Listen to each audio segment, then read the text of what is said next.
Sejam bem-vindos à aula número 2. Hoje a gente vai falar sobre cuidados e superproteção. Antes de eu começar essa aula, eu quero agradecer vocês por terem assistido a outra aula lá. Caso você não tenha assistido, acessa lá porque ela é muito importante e vai conectar com esse assunto. Quando eu falo para vocês sobre cuidado e superproteção, o que é que vem na sua mente? Cuidado, todo mundo precisa ter, certo? Agora sobre a superproteção, será que ela é necessária? Às vezes, quando nós somos mães, pais, a gente não acaba fazendo isso por questão de cuidado, mas a gente ultrapassa uma barreira, fazendo com que essa criança tenha uma superproteção. E até que ponto isso é válido? Até que ponto isso é benéfico para essa criança? Somos seres humanos que necessitam de cuidados. Isso é um fato. Todo mundo precisa. A questão é de qual forma a gente vai cuidar. Eu vou te dar um exemplo. Quando o potro nasce, ele logo nasce e já começa a andar. Isso acontece pela questão da natureza, questões de sobrevivência. Agora, um bebezinho, a gente não vê isso. Ele precisa dos cuidados de um terceiro para que ele possa sobreviver. Então, você sim precisa estar ali a todo momento para trocar, alimentar, fazer dormir. Todas as ações do bebê demandam de alguém. Então, nós necessitamos dar atenção. Porém, a superproteção ela pode atrapalhar. Quando nos tornamos mães, tem uma frase que define muito quando a gente faz essa mudança. Porque ela é uma mudança. É a descoberta de um novo cômodo numa casa que você já vivenciava. Ou seja, é algo extremamente novo no seu cérebro e que você está entendendo como é esse processo. Quando isso acontece, as responsabilidades aumentam, o medo aumenta, os pensamentos aumentam e o mais importante é que você esteja preparado para esse momento, porque a mudança ela irá acontecer, é um fato. E eu estou aqui para te dizer que não existe nada mais confiável do que você estudar para esse momento. Eu vejo muitas pessoas falando, mãe é natural, a gente não precisa estudar para isso. E é aí que está o erro das pessoas. O conhecimento, ele vai te levar a um local muito seguro. Eu vejo muitas mães que estudam sobre o parto, sobre a amamentação, porém, eu vejo uma defasagem tão grande quando vai falar sobre desenvolvimento motor. Não é uma preocupação das mães estudar sobre isso. Até porque boa parte das pessoas acreditam que o desenvolvimento irá acontecer de forma natural. Ele vai acontecer naturalmente? Sim, mas também não. Eu sempre falo para vocês, o tempo do bebê ele é determinado por janelas. Pensem nisso. Nós temos um tempo para desenvolver cada etapa, cada marco. Se a gente passa, adivinha? A gente identifica um atraso. Então, por que não estudar sobre o desenvolvimento motor se ele vai te acompanhar até o final da sua vida? Eu sei que agora você se tornou mãe, as coisas estão confusas e isso eu só queria te dizer que é extremamente normal. Porque quando nos tornamos mães, o nosso cérebro muda. Então eu queria te mostrar algumas informações muito importantes para que você compreenda o que é que está acontecendo dentro da sua cabeça. Então, durante a gravidez, após o nascimento do bebê, a mulher passa a ter mudanças que afetam essas partes do cérebro. Então, a primeira é o córtex pré-frontal. E o que é responsável essa área? Em tomadas de decisões, raciocínio social, expressão da personalidade, moderação do comportamento social, inteligência, raciocínio lógico, manipulação de outras regiões do cérebro, como as emoções e a atenção. Outra parte que também é afetada é o mesencéfalo, e ela é responsável por diversas funções. Entre elas estão a visão, a audição, o movimento dos olhos e do corpo. E por último, os lobos parietais. E essa parte ela é responsável pela integração e a interpretação das informações sensoriais, com o toque, temperatura, pressão e a dor. Então a matéria cinzenta ela se torna mais concentrada quando nos tornamos mães, durante a gravidez e após o nascimento desse bebê. E essa atividade que aumenta essa região, elas controlam a empatia, a ansiedade e a interação social. No nível mais básico, essas mudanças elas são provocadas por uma enxurrada de hormônio durante a gravidez e o período de pós-parto.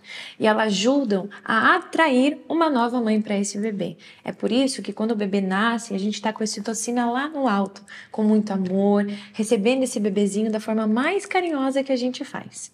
E depois nós temos uma queda brusca desse hormônio. E é o que causa a superproteção. Estima-se que 1 a cada 6 mulheres sofrem de depressão pós-parto.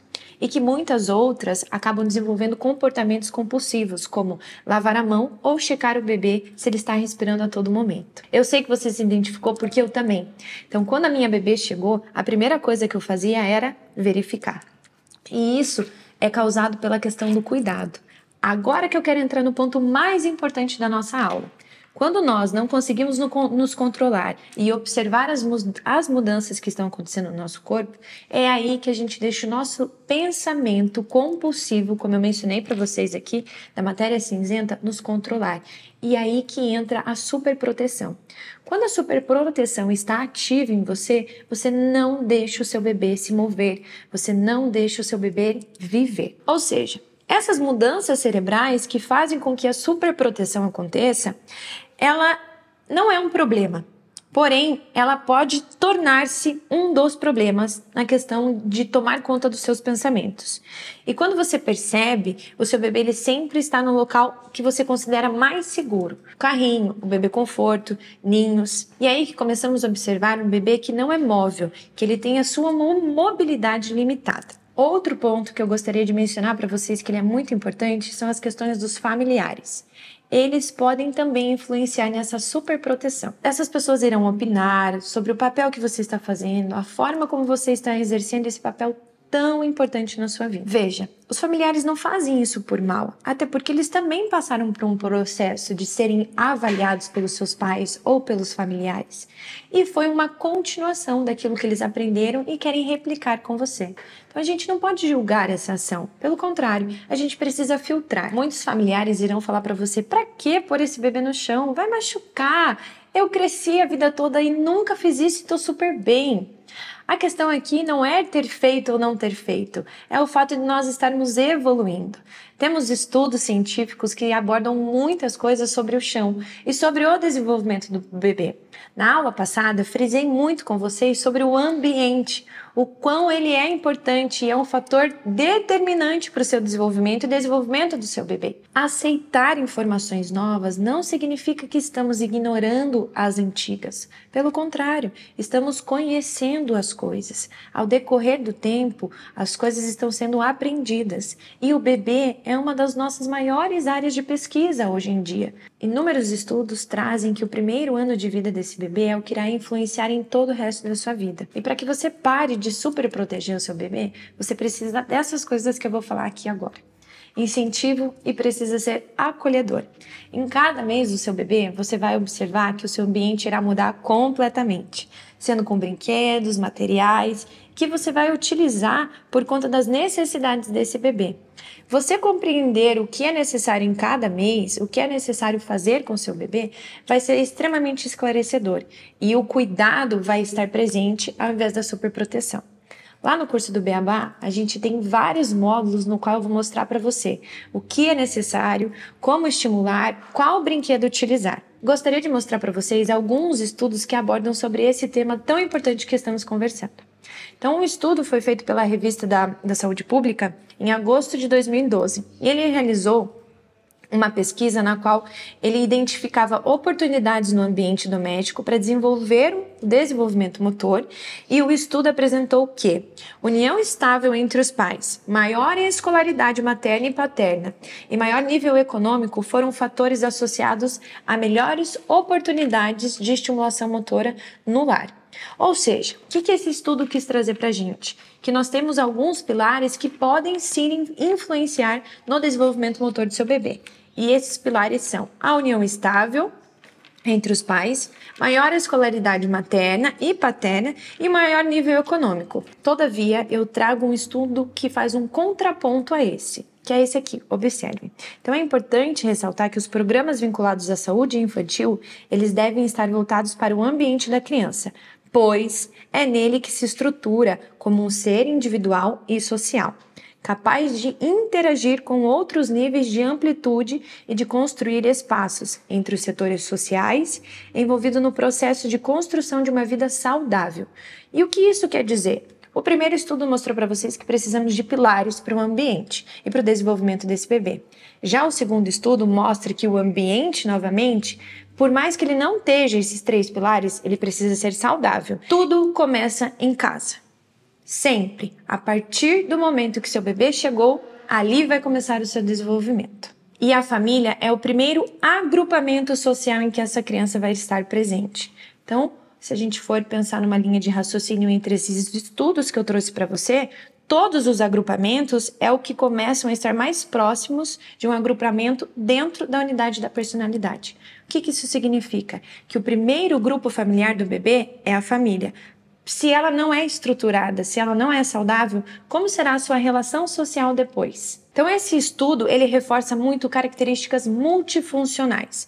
E o que isso significa? Olha lá comigo. Então, o desenvolvimento e o conceito de efeito cumulativo de risco, numa população estudada, ela faz com que os mais desfavorecidos acumulem os fatores sociais, que são 3, sociais, econômicos e biológicos, e eles irão determinar maior chance de atraso no desenvolvimento das crianças. Social, econômico e biológico. 3 fatores que eu falei para vocês e que eu mencionei na nossa aula passada. Caso você não tenha visto, olha lá que ele é muito importante para essa aula. Uma continuação do nosso assunto. Então, as questões sociais, econômicas e biológicas, elas vão determinar uma maior chance de atraso. Se essas 3 acabam sendo invalidadas, a gente pensa de novo no futuro dessa criança. Outro estudo que eu queria muito trazer para vocês é a influência do ambiente domiciliar. Então, eu trouxe um estudo lá em cima falando para vocês sobre os pilares, e esse daqui ele vai falar sobre as condições do ambiente. Então, olhem ali comigo. As condições presentes no ambiente domiciliar da amostra não favorecem o desenvolvimento motor na maioria das residências estudadas. Então, esse estudo ele foi ratificado como tese de diversos autores. O desenvolvimento motor ele é multifatorial, como eu mencionei para vocês. Então, ele envolve características biológicas, psicológicas, sociais e ambientais. E, paralelamente a isso, são fatores de riscos biológicos e as desvantagens ambientais que podem influenciar negativamente a evolução e desenvolvimento dessa criança. Então, vamos fazer um resumão aqui para a gente compreender. Dentro do meu ambiente, eu preciso ter 3 pilares, que são extremamente importantes. Eu preciso ter um ambiente familiar acolhedor para que futuramente essa criança participe de agrupamentos externos. E eu preciso que o ambiente domiciliar seja favorecido para esse bebê. Agora, de uma vez por todas, eu preciso ou não me preocupar com o ambiente e com os cuidados deste bebê? Eu espero que depois dessas 2 aulas sobre o ambiente e o cuidado, você tenha entendido muito bem as nossas questões mais importantes e evitar a superproteção. Se você tiver dúvidas, qualquer outra coisa que queira conversar comigo, por favor, entre em contato. Pode ser no Insta, pode ser pelo nosso grupo ou pode ser aqui embaixo. Fique à vontade.